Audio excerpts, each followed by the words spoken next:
السلام عليكم ورحمة الله وبركاته.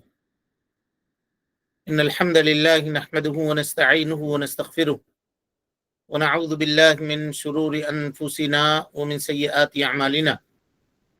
من يهده الله فلا مضل له ومن يضلل فلا هادي له وأشهد أن لا إله إلا الله وحده لا شريك له وأشهد أن محمدا عبده ورسوله. أما بعد فإن خير الحديث كتاب الله وخير الهدي هدي محمد صلى الله عليه وسلم وشر الأمور محدثاتها وكل محدثة بدعة وكل بدعة ضلالة وكل ضلالة في النار.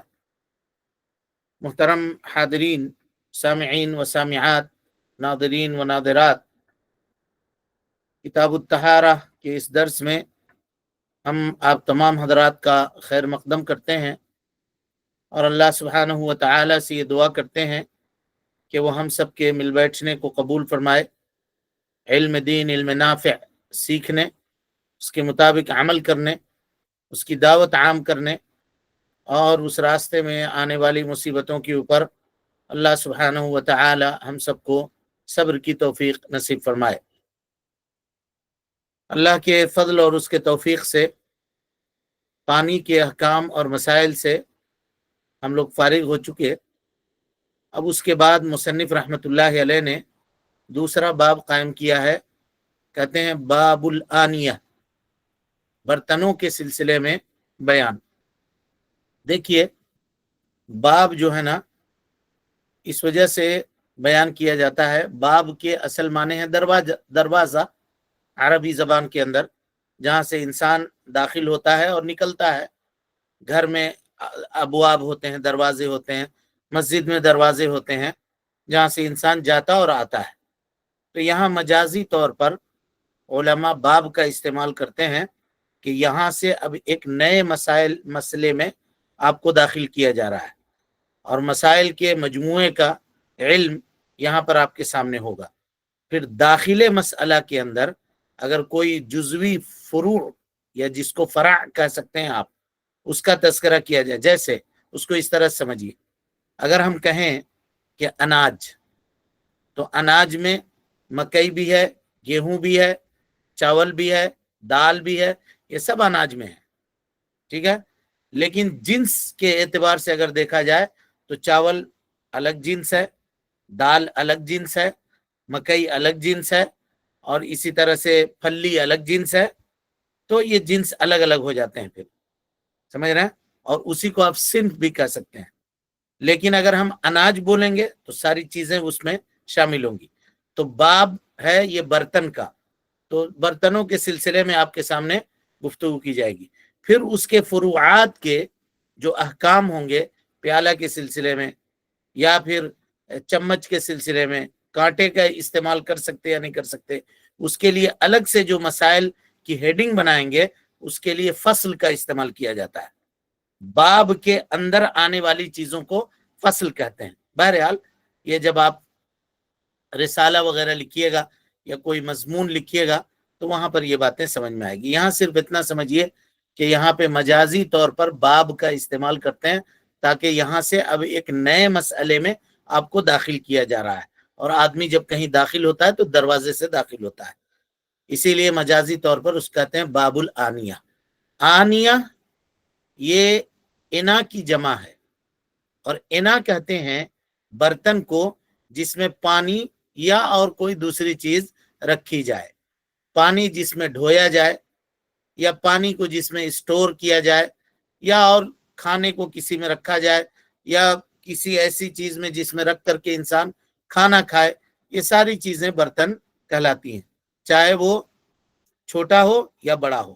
چھوٹا جیسے چمچہ، چمچ جس کو اسپون کہتے ہیں ہم لوگ، اسی طرح سے کانٹا وہ، یا بڑا ہو جیسے بڑی ہانڈی ہو، کوئی دیگ ہو، یا اسی طرح سے سنٹیکس ہو 2000 لیٹر 5000 لیٹر کا، جس میں آدمی پانی جمع کرتا ہے، چاہے کسی بھی جنس سے ہو، ہاں، لوہے کا بنا ہوا ہو، المونیم کا بنا ہوا ہو، لکڑی کا بنا ہوا ہو، چمڑے کا ہو، یا سونے کا ہو، یا چاندی کا ہو، ہے نا، اسی طرح سے یا مٹی کا ہو، اس کو آپ برتن کہہ سکتے ہیں، اس کو، یا پلاسٹک کا بنا ہوا ہو اس کو آپ برتن کہہ سکتے ہیں، یا کاغذ کا بنا ہوا ہو، کسی بھی چیز کا ہو اس کو آپ برتن میں شامل کر سکتے ہیں۔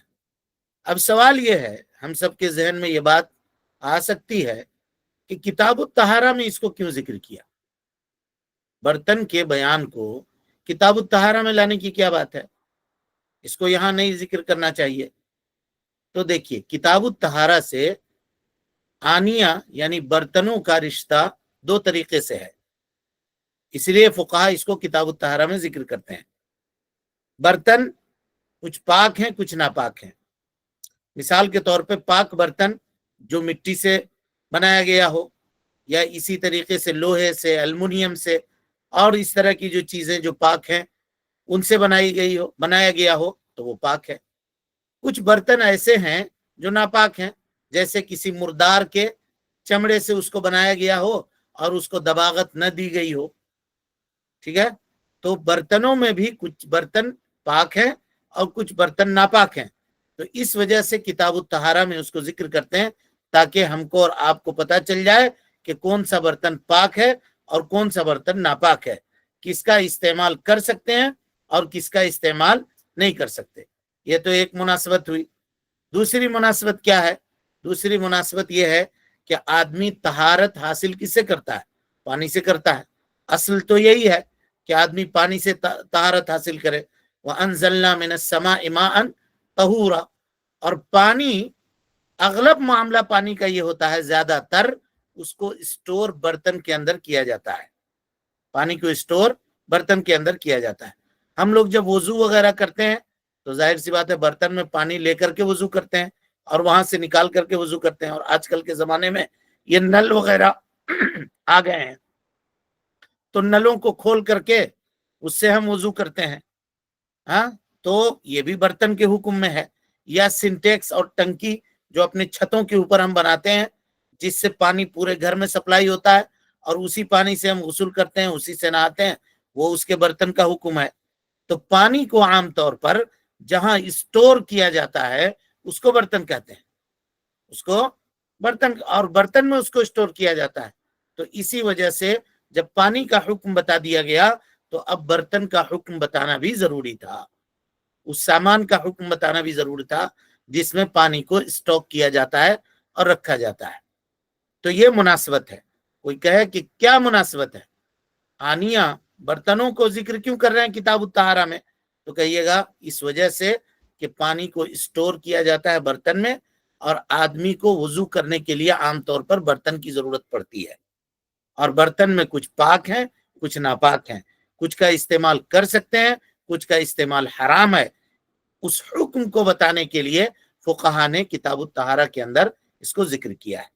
مصنف رحمت اللہ علیہ کہتے ہیں یباح اتخاذ کل اناء طاہر و استعمالہ ولو ثمینا۔ غور سے دیکھیے، مصنف رحمت اللہ علیہ اب یہاں سے عبارت شروع کر رہے ہیں اپنی۔ کتاب آپ سب کے سامنے بھیجی جا چکی ہے، امید ہے کہ آپ اس کو دیکھتے ہوں گے۔ مباح اہل علم کے نزدیک کہا جاتا ہے یباح، کہا نا یباح، یباح مباح، مباح کہتے کس کو ہیں؟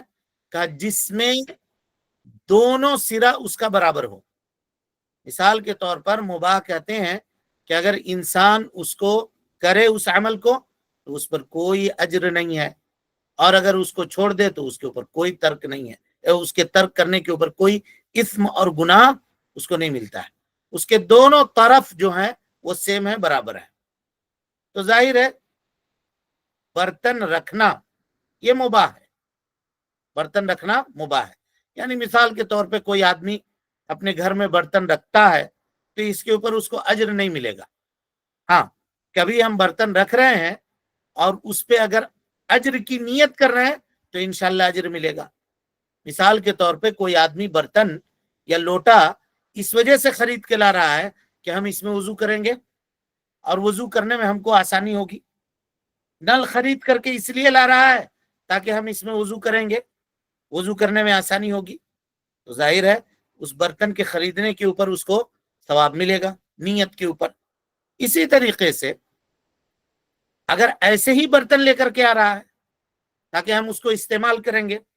چائے پیئیں گے اس کے لیے کپ خرید کر کے لایا, کھانا کھائیں گے اس کے لیے برتن لے کر کے آیا, تو اس کے اوپر نہ تو اس کو اجر ملے گا اور نہ اس کو گناہ, اس کو چھوڑ دینے نہیں خریدنے کے اوپر گناہ بھی نہیں ملے گا. لیکن فقہا کہتے ہیں الا یہ کہ وہ واجب ہو. اور واجب کب ہوگا؟ تو ما لا یتم الواجب الا به فهو واجب. گھر میں ایک بھی برتن نہیں ہے تو ظاہر سی بات ہم وضو کس سے کریں گے؟ کون سے برتن سے وضو کریں گے؟ جب گھر میں برتن ہی نہیں ہے تو ایسی صورت میں واجب کی تکمیل کے لیے اس برتن کا خریدنا واجب ہے. مثال کے طور پہ کوئی آدمی ٹنکی لگایا اپنے گھر میں اور کہیں پر ایسا نل وہ نہیں چھوڑا جس میں وہ وضو کرے, جس میں وہ, ایک مثال دے رہا ہوں, تو کہیں گے تمہارے اوپر واجب ہے کہ تم ایسا نل رکھو یا ایسی جگہ رکھو جہاں تم وضو کر سکو. تب اگر وضو نہیں کرو گے تو نماز کیسے پڑھو گے؟ اور جب وضو نہیں ہے تو نماز نہیں پڑھ سکتے. نماز پڑھنا فرض ہے تو نماز جس چیز کے اوپر موقوف ہے وہ چیز بھی فرض ہے. سمجھ رہے ہیں؟ جب تک ہم جماعت کو پکڑنا ہمارے لیے واجب ہے. اور جماعت کو ہم کیسے پکڑیں گے؟ جماعت میں کیسے شامل ہوں گے؟ جب ہم اپنے گھر سے نکلیں گے, چل کے جائیں گے, تو گھر سے نکلنا نماز کے لیے کیا ہوا؟ واجب ہوا. وما لا یتم الواجب الا به فهو واجب. یہ ہے. اور کل جو مسئلہ ہم نے آپ کے سامنے بیان کیا تھا کہ وما لا یتم ترک الحرام الا به فهو واجب فترکہ واجب, کہ اگر حرام کو چھوڑنا ممکن نہ ہو مگر کسی چیز کو چھوڑے بغیر تو ان تمام چیزوں کو چھوڑنا واجب ہے. اور اس کی مثال ہم نے دیا تھا کہ گوشت کوئی آدمی کاٹ رہا ہے, مرغی ذبح کر کے 1 کوئنٹل مرغی وہ ذبح کیا ہوا ہے اور اس کو کاٹ رہا ہے. کوئی آدمی ادھر سے آیا اور ایک پولیتھین میں مرے ہوئے مرغی کا گوشت لے کر کے آیا اور پھینک دیا اس کے اوپر, اور پورا بوٹی بنی ہوئی تھی. اب ظاہر ہے بوٹیوں میں الگ الگ نہیں کر سکتے, پہچان کی کوئی صورت نہیں ہے. کل ہی بتایا تھا, کل کے درس میں یہ بات آئی تھی. تو اب یہ ہے کہ وہ حرام 10 بوٹیاں ہیں, اس میں 1000 بوٹی کٹی ہوئی ہے, اس میں 10 بوٹی حرام ہے اور تفریق کی کوئی صورت نہیں بن پا رہی ہے, تو کہیں گے کہ پورے کو ہٹاؤ, کیونکہ وہ حرام چیز سے بچنا اسی وقت ممکن ہو سکتا ہے جب یہ پورے چیز کو آپ ہٹائیے گا, اور اس کی تفصیل ہم کل کے درس میں بیان کر چکے ہیں. تو یہاں یہ کہہ رہے ہیں کہ عام حکم برتن کو رکھنے کے سلسلے میں یہ ہے کہ وہ مباح ہے, الا یہ کہ اگر کوئی برتن متعین ہو جائے فرض کام کرنے کے لیے, واجب کام کرنے کے لیے, تو اس برتن کا رکھنا واجب ہوگا. انسان کے اوپر واجب ہوگا کہ وہ اس برتن کو رکھے. اور اسی طرح سے مباح کا کہ مصنف رحمت اللہ علیہ ہم کو اور آپ کو یہ بتانا چاہ رہے ہیں کہ برتنوں کے اصل میں یہ ہے کہ وہ سب کے سب مباح ہے. یعنی اگر انسان کوئی برتن پاتا ہے تو اصل یہ ہے کہ اس کو وہ استعمال کرے اور اس میں توقف اختیار نہ کرے. یہ نہ کہے کہ ہم کسی فقیہ سے پوچھتے ہیں کہ اس کے اندر حلال ہے یا حرام ہے, یہ کرنے کی ضرورت نہیں ہے. اصل یہ ہے کہ وہ مباح ہے. اب دلیل آپ پوچھ سکتے ہیں کہ کیوں آپ کہہ رہے ہیں کہ اصل یہ ہے کہ مباح ہے؟ تو کہیے گا اس لیے کہ برتن جو ہے یہ دنیاوی چیزوں میں سے ہے اور جو نفع بخش ہیں ان میں ان کا شمار ہوتا ہے. تو دنیاوی وہ چیزیں جو انسانوں کے نفع کے لیے ہیں شریعت نے اس کو مباح کیا ہے. یہ عام قاعدہ ہے, یہ عام قاعدہ ہے. کہتے ہیں فقہا کہ دنیاوی معاملے میں جو نافع اور نفع بخش چیزیں ہیں وہ سب کے سب مباح ہیں, الا یہ کہ اس کے حرمت کی دلیل مل جائے. حرمت کی دلیل مل جائے تو ہم اس کو اب استعمال نہیں کر سکتے. اسی طریقے سے جتنے بھی لباس ہیں وہ سب کے سب مباح ہیں مگر یہ کہ اس کے حرام ہونے کی دلیل مل جائے. اسی طرح سے کھانے کی جتنی بھی اشیاء ہیں وہ سب کے سب مباح ہیں الا یہ کہ اس کے حرام ہونے کی دلیل مل جائے. سمجھ رہے ہیں؟ اگر آپ کے پاس کوئی آدمی کسی ملک سے آیا اور ایک نئے قسم کا کوئی پھل لے کر کے آیا جس پھل کو آپ نے آج تک نہیں دیکھا ہے, لیکن وہ یہ کہہ رہا ہے کہ یہ کھانے کی چیز ہے اور اس میں کوئی نقصان نہیں ہے, تو اب آپ یہ نہیں پوچھے گا کہ ذرا بتائیے اس کو کھا سکتے ہیں کہ نہیں کھا سکتے ہیں. ہم پہلے مولوی صاحب سے فتویٰ لیں گے کھانا جائز ہے کہ ناجائز ہے. بھائی پھلوں کے اندر اصل یہ ہے کہ حلال ہے, الا یہ کہ وہ اس کے اندر زہر ہو, کوئی ایسا زہریلا درخت کا پھل ہو جس کے اندر زہر ہو تو نہیں کھائیں گے کیونکہ وہ نقصان دہ ہے. لیکن اگر کوئی پھل آتا ہے نیا اور ہم اس کو پہچانتے نہیں ہیں، کھا سکتے ہیں آرام سے، اس کا استعمال کیا جا سکتا ہے، اس میں کوئی حرج کی بات نہیں ہے. امید کہ آپ مسائل کو سمجھ رہے ہوں گے. مباح کے سلسلے میں ہم آپ کے سامنے گفتگو کر رہے ہیں. کہا کہ دلیل کیا ہے اس کی، تو اللہ تعالیٰ کا قول ہے دلیل، هو الذی خلق لکم ما فی الارض جمیعا. اللہ تعالیٰ کہتا ہے کہ وہ اللہ رب العالمین ہے جس نے تمہارے لیے پیدا کیا. کس کو پیدا کیا؟ زمین میں جو کچھ ہے. کہتے ہیں خلق لکم میں لام جو ہے نا یہاں پہ یہ ملکیت کے لیے ہے، تملیک کے لیے ہے. یعنی اللہ سبحانہ و تعالی نے زمین کی چیزوں کو ہماری منفعت کے لیے پیدا کیا ہے. کہ کیسے؟ کہ اللہ سبحانہ و تعالی نے بطور احسان اس کا تذکرہ کیا ہے، اور جب ہم اس سے فائدہ نہیں اٹھائیں گے تو احسان بتانے کا کیا مطلب ہے، اور احسان کے سیاق میں اس کے ذکر کرنے کا کیا مطلب ہے.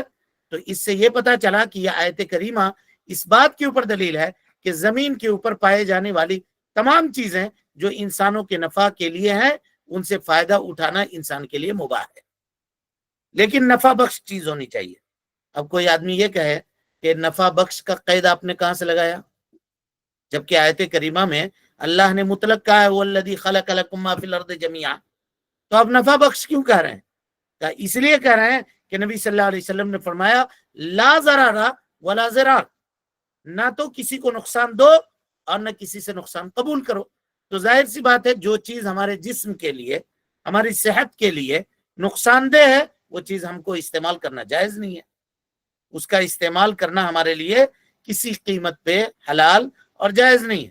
اب کوئی آدمی آپ کے پاس آئے اور کہے کہ دیکھو بھائی سگریٹ کی اصل کیا ہے، وہ ایک درخت کا پتا ہے اور جس کو کچھ پروسیس سے گزار کر کے اس کے چھوٹے چھوٹے ٹکڑے بنا کے کاغذ میں لپیٹ کر کے اس سے پیتے ہیں، کیوں آپ اس کو حرام قرار دے رہے ہیں؟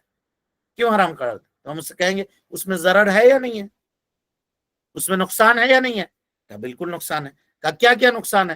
کہ یہ نقصان ہوتا ہے بیماریاں ہوتی ہیں، اور یہ نقصان ہوتا ہے کہ عقل جو ہے اس سے معاف ہوتی ہے نا. اگر عقل معاف ہونے کا مطلب جو آدمی عادی ہے اس کو تو نہیں، لیکن کوئی اجنبی آدمی کو آپ اس کو پلا دیجئے تو کھانستے کھانستے وہ پریشان ہو جائے گا اور بسا اوقات چکرا کے وہ نیچے گر بھی جائے گا.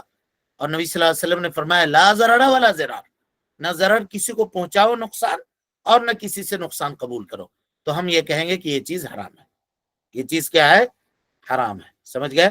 اور اسی طرح سے اللہ کے نبی صلی اللہ علیہ وسلم نے فرمایا الحلال ما احل اللہ فی کتابہ، حلال وہ ہے جس کو اللہ سبحانہ و تعالی نے اپنی کتاب میں حلال قرار دیا. والحرام ما حرم اللہ فی کتابہ، جس کو اللہ سبحانہ و تعالی نے اپنی کتاب میں حرام قرار دیا وہ حرام ہے. وما سکت عنہ، اور جس سے اللہ تعالی چپ ہو گیا فہو عفو، تو جان لو کہ اس کے اندر جو چیز ہے وہ کیا ہے؟ مباح ہے. مباح کا ایک نام عفو بھی ہے جی. مباح کے کئی نام ہیں، ان ناموں میں سے ایک نام کیا ہے؟ عفو بھی ہے. عفو کہتے ہیں معذون، اس کی اجازت آپ کو شریعت کی جانب سے دی گئی ہے، یعنی اس کو آپ استعمال کر سکتے ہیں. اور ایک روایت میں ہے کہا کہ اللہ سبحانہ و تعالی کی عافیت کو قبول کرو. اس سے یہ پتا چلا کہ دنیاوی معاملات میں جو نافع چیز ہے وہ ہمارے لیے مباح ہے اور ان کا استعمال ہم کر سکتے ہیں. اب یہاں دیکھیے مصنف کے جملے کے اوپر غور کیجئے. کہا یباح اتخاذ کل اناء طاہر و استعمالہ، کہا کہ ہر وہ برتن جو طاہر ہے اس کو اتخاذ کرنا جائز ہے، مباح ہے. اتخاذ مانے، اتخاذ کے مانے اس کو رکھنا. یہاں اتخاذ بھی ہے استعمال بھی ہے. مثال کے طور پر کوئی آدمی بازار گیا اور اس کو 3-4 طرح کے کپ نظر آئے بازار میں، خوبصورت کپ خرید کے لے آیا تاکہ ہم چائے پیئیں گے. کپ میں لوگ چائے پیتے ہیں. ایک کو یوز کر رہا ہے، باقی 4 کو شوکیس میں سجا کے رکھے ہوا ہے. کوئی حرج نہیں ہے، رکھ سکتے ہیں، مباح ہے. اتخاذ کرنا، اس کو رکھنا، گھر میں اسٹور کر کے رکھنا جائز ہے، کوئی حرج کی بات نہیں ہے. حالانکہ ایک ہی کو استعمال کرنا ہے. بسا اوقات 2 درجن 3 درجن آدمی خرید کر کے لے کر کے آتا ہے تاکہ اگر کبھی مہمان آ گئے، کبھی کوئی آ گیا اور اس طرح سے تو اس کا استعمال کیا جا سکتا ہے، مباح ہے.